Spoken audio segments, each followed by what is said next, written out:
네, 우리 로마서 11장 보겠습니다. 로마서 11장 우리 30절에서 32절까지만 우리 세 절 우리 보도록 하겠습니다. 우리 로마서 11장 30절 우리 한 목소리로 같이 읽습니다. 너희가 전에는 하나님께 순종하지 아니하더니 이스라엘에 순종하지 아니하므로 이제 궁유를 입었는지라. 이와 같이 이 사람들이 순종하지 아니하니 이는 너희에게 베푸시는 궁율로 이제 그들도 궁유를 얻게 하려 하심이라. 하나님이 모든 사람을 순종하지 아니하는 가운데 가두어두심은 모든 사람에게 궁유를 베풀려 하심이로다. 아멘. 이번 이방을 살리는 언약과 집중입니다. 우리 올해 온단이 나를 살리고 민족을 살리고 이방을 살리는 언약과 집중이라는 말씀으로 올 한 해 우리가 인도받고 있습니다. 내가 살아야 우리 가정이 살고 또 우리가 업도 살고 우리 지역이 사는 거고요.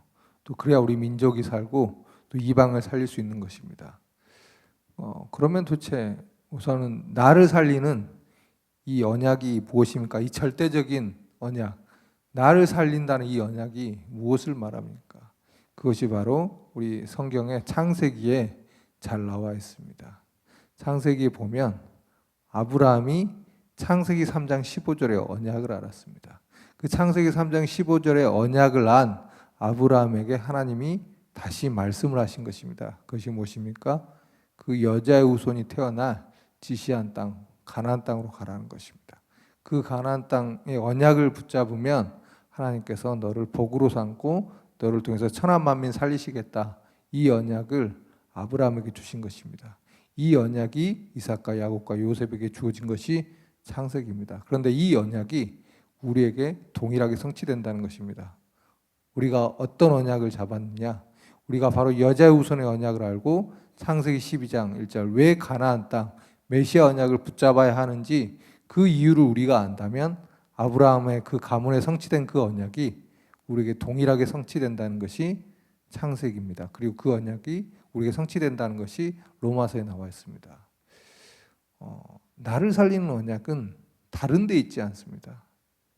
사람들은 신앙생활 하다 보면 가끔 우리가 현장에서 보면 신비주의 하신 분들 가끔 만나는데 뭔가 특별한 언약이 따로 있을 거라고 생각합니다.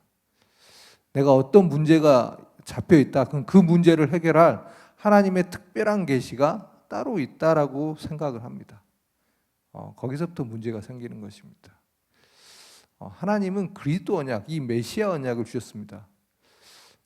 메시아 언약 안에는 모든 것이 다 있습니다. 그리스도 언약 안에는 다 있습니다. 우리에게 특별한 언약이 더 이상 필요 없을 만큼 완벽한 언약을 주셨습니다. 그렇기 때문에 우리는 어떤 문제, 사건, 환경에 어려움에 붙여 있으면 하나님을 바라보고 막 특별 계시를 기다리고 막 그러는데 그럴 필요가 없다는 것입니다. 하나님은 완벽한 언약을 주셨는데 그것이 바로 그리스도입니다. 왜 그리스도가 우리에게 완벽한 언약일까요? 우리가 어떤 문제, 사건, 환경에 있어도 하나님은 이렇게 말씀하시는 것입니다. 내가 너와 함께 하겠다. 창조주 하나님이 우리와 함께 하시는 것이 가장 완벽한 언약입니다. 그런데 하나님과 함께 할 수 있는 이 언약이 바로 메시아 그리스도 여자의 후손 안에 있기 때문입니다. 하나님과 함께 할 수 있는 이 그리스도 언약을 붙잡으면 우리가 홀령 지금 어떠한 문제 가운데 있어도 문제가 되지 않다는 것입니다. 이것이 성경 66권을 통해서 하나님이 계속 이야기를 하고 계시는 것입니다. 아브라함은 가문 친척을 떠났습니다. 그리고 이제 많은 또 어려움에 부딪혔지만 아브라함이 붙잡은 언약은 뭐였냐? 창세기 12장 1절의 언약이었습니다. 그 언약 들고 승리했습니다. 이삭은요, 셈을 팠는데 계속 뺏긴 겁니다. 굉장한 갈등이 있었고 힘들었겠죠. 그런데 아무런 문제가 되지 않았습니다. 이삭이 붙잡은 언약은 무엇입니까? 창세기 12장 1절 3절 그 언약을 붙잡고 승리한 것입니다. 하나님이 우리와 함께 하실 수 있는 방법, 바로 메시아 그리스도 언약을 붙잡은 것입니다. 야곱은 우리 삼촌 라반에게 쉽게 말하면 사기당한 겁니다. 그것도 굉장히 오랜 시간을요. 그런데 나올 때는 어떻게 됐습니까? 거부가 돼서 나왔습니다. 문제가 되지 않는다는 것입니다. 요셉은요? 요셉은 노예로 가게 됐습니다. 또 억울하게 감옥살이까지 했습니다. 그런데 요셉이 그러면 그 환경에서 살아날 수 있던 그 언약이, 절대 언약이 무엇입니까? 바로 창세기 12장 1절에서 3절입니다. 요셉이 죽을 때 자기 유고를 가나안 땅으로 가져가 달라고 합니다. 그 정도로 요셉은 언약이 확실했습니다. 나를 살리는 언약은 다른 데 있지 않습니다. 그리스도 안에 있는 것입니다.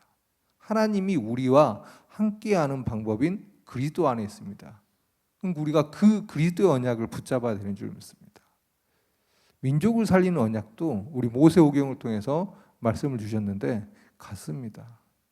그 이스라엘 백성들이 그 강대국 애굽에서 정말 고통받고 있을 때 다른 방법으로 그들이 살아난 것이 아닙니다. 독립운동을 따로 한 것이 아닙니다. 무슨 따로 힘을 기른 것이 아닙니다. 그들이 붙잡은 언약이 무엇입니까? 그 창세기 3장 15절의 언약과 창세기 12장의 언약을 알고 있는 모세를 통하여 하나님께 주신 말씀이 무엇이냐? 희생제사를 드려라는 것입니다. 바로 그리스도 언약을 붙잡아라는 것입니다. 문설주에 피 바를 때 재앙이 넘어갔습니다. 다른 것이 아닙니다. 우리가 붙잡아야 될 언약은 오직 하나밖에 없습니다. 그것이 바로 그리스도입니다. 우리 이스라엘 민족이 이제 모세오경에 보면 우리 광야 현장이 나오잖아요.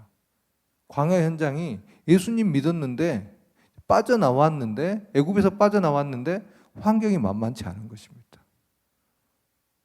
우리 생각으로는 애굽에서 빠져나왔으니까 이제 하나님이 굉장히 막 젖과 꿀이 흐르는 땅으로 바로 가면 좋은데 하나님이 인도하신 곳이 바로 광야입니다. 그런데요, 광야에서는 뭐 바라볼 것도 아무것도 없으니까 더 힘들고 불평불만하는 이스라엘 민족도 나왔는데 핵심은 무엇입니까? 그 현장에 성막을 지으라는 것입니다. 하늘나라의 모형을 지으라는 것입니다. 그 성막은 언약궤와 떡상과 등잔이 있는 이 그리스도를 의미합니다. 그 그리스도를 바라보고 이스라엘이 40년 동안 성막 중심으로 자기들 장막을 쳐놓고 그냥 성막 중심에 생활을 하는 것입니다. 40년 동안. 그리고 그러니까 하나님께서 불기둥으로 구름기둥으로 또 만나와 메추라기로 하나님께서 인도하심을 보게 된 것이 모세오경입니다. 이스라엘 민족들이 이스라엘 민족을 살리는 언약은 무엇이냐? 성막이었습니다. 바로 그리스도를 바라보라는 것이었습니다. 그러면 하나님이 함께 하시고 만나와 메추라기를 통하여 불기둥, 구름기둥으로 인도하신다는 것이 모세오경입니다. 그러면요, 이방을 살리는 언약과 집중은 무엇입니까? 지금 237 나라를 살려라고 우리가 지금 기도 제목으로 삼고 있고 우리 본부와 또 우리 교회도 지금 이방을 놓고 지금 기도하고 있고 또 올 한 해 우리가 첫 캠프도 케냐 해외 현장을 우리 가서 캠프를 했는데 도대체 이방 현장을 어떻게 살려야 됩니까? 이방 현장을 살리는데 우리의 능력이 필요한 것이 아닙니다. 우리의 힘이 필요한 것이 아닙니다. 그 현장이 지금 개인이 빛을 몰라서 고통받고 있다는 것입니다. 지역이 흑암에 완전히 덮여 있어서 고통받고 있다는 것입니다. 많은 사람들이 육신적으로, 영적으로, 정신적으로 질병의 고통으로 시달리고 있다는 것입니다. 그래서 그러면 성공자들은 어때요? 성공자들은 여기서 좀 뭔가 성공하고 괜찮을 것 같지만 실제로 보니까 성공자들도 답이 없어서 영적 문제에 너무 고통받고 있고 방황하고 있다는 것입니다. 이 이방 현장을 어떻게 살리냐는 겁니다. 이 이방 현장을 살리는 언약이 바로 그리스도 안에 있습니다. 요한복음 1장 1절에서 5절 보면 태초에 말씀이 계셨고 그 말씀이 빛이고 생명이라고 얘기하십니다. 그 말씀과 생명과 빛이 무엇이냐? 우리가 성막, 이스라엘 백성들이 40년 동안 그 성막에 있었던 그 언약궤와 떡상과 등대를 의미합니다. 그것이 무엇입니까? 예수 그리스도를 의미합니다. 이 그리스도 바라볼 때 살아난다는 것입니다. 우리가 그리스도 언약 붙잡으면 개인이 살아나고요. 이 그리스도 언약을 붙잡을 때 민족이 살아나고 이 그리스도 언약 붙잡을 때 이방이 살아난다는 것입니다. 우리가 붙잡아야 될 언약은 하나님은 태초부터 계속 지금 같은 이야기를 하고 계시는 것입니다. 우리는 개인마다 문제가 조금씩 다를 수 있습니다. 개인마다 느끼는 어려움이 다를 수 있고 환경이 다를 수 있습니다. 그런데 하나님은 그 문제 해결책으로 하나만 얘기하시는 것입니다. 내가 너랑 함께 하겠다는 것입니다. 그 언약이 바로 하나님 우리와 함께 할 수 있는 이 언약이 바로 예수 그리스도를 의미하는 것입니다. 그래서 나와 민족과 이방을 살리는 언약은 무엇이냐? 그리스도 언약을 붙잡아라는 것입니다. 그럼 오늘의 성공의 승패의 열쇠는 무엇이냐? 우리가 그리스도 언약을 붙잡느냐, 붙잡지 못하느냐, 이 안에 있다는 것입니다. 사단은 우리에게 여러 가지 문제들을 통해 속이기도 합니다. 어떤 분들은 원치 않게 오해를 받을 수도 있습니다. 어떤 분들은 계속 나는 잘하려고 하는데 인간관계에 계속 문제가 생기기도 합니다. 이번에 지금 코로나 우리 바이러스가 지금 우리나라와 전 세계에 지금 뒤덮였는데 우리 장사하시는 분들은 아시겠지만 원치 않게 지금 장사가 되질 않습니다. 특히 중국과 관련된 업을 하고 계시는 분들은 전혀 지금 생각하지 못한 문제 때문에 지금 어떻게 해결할 수 있는 방안이 없습니다. 여러 가지는 문제, 상관, 환경이 생기는데 중요한 건 우리가 그 문제를 잡고 막 물론 당연히 고민해야죠. 사람은 문제가 생기면 그 문제를 해결하려고 당연히 고민하고 노력해야 합니다. 그런데 우리가 그 문제에 잡혀버리면 그건 이제 사단이 원하는 것입니다. 그 문제를 놓고 우리는 그리스도 언약에 집중하는 것입니다. 그게 하나님이 원하시는 방법입니다. 하나님이 우리와 함께 하시는 것만큼 완벽한 방법은 없습니다. 그래서 하나님께서는 우리가 어떤 문제, 사건, 환경에 처해 있을 때 다른 언약을 주시지 않습니다. 왜 그렇습니까? 창조주가 함께 하신다는 것입니다. 그것만큼 더 완전하고 완벽한 말씀은 없기 때문입니다. 우리의 오늘 관심이 어디에 있느냐가 결국 다입니다. 우리가 문제, 사건, 환경과 상관없이 그리스도의 언약을 붙잡고 승리하길 바랍니다. 우리 후대들이 오늘 학원 현장에서 또 여러 가지 인간관계 갈등 현장에서 다른 것을 붙잡는 것이 아니라 이 현장에서 하나님의 계획인 예수 그리스도를 붙잡는 것입니다. 그러면 그 순간 어떤 것을 보게 되느냐? 하나님이 일하심을 보게 되는 것입니다. 하나님이 일하시면 결국 되는 거거든요. 그런데 그리스도 언약을 붙잡은 사람을 통해서 하나님은 일하시길 원하시는 것입니다. 그런데 이 그리스도 언약을 붙잡는 가장 좋은 시간이 언제냐? 예배 시간이라는 것입니다. 그래서 예배 축복을 내가 있는 현장에서 누리는 것입니다.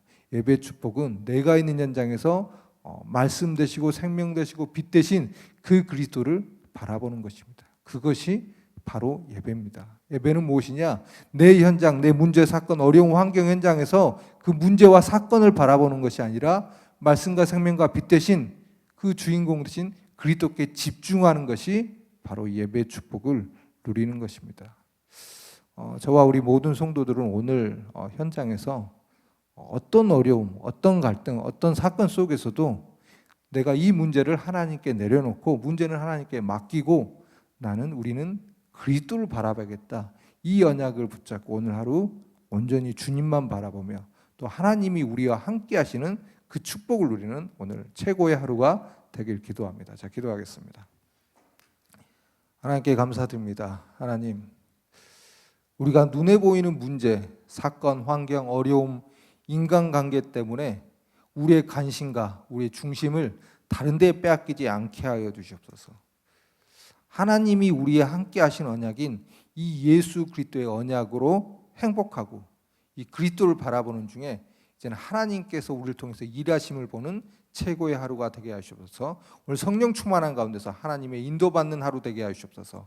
예수님의 이름으로 기도합니다.